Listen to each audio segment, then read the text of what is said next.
Hey guys, today we are going to see detailed baby photography setup tutorial episode 3.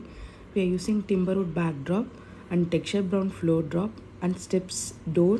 We are using the wooden eggs and some in the basket. Then we are using a bunny and carrot. Now we are going to stick the creeper in the door using the double side tape. And we are going to use the floral cut. It's perfect for adding flowers, some elements. Here we are adding carrots and we are adding a vase with flowers. Then here comes the bunny set of 2 and we are going to place a carrot before the bunny. Then we are going to add the golden egg in the nest,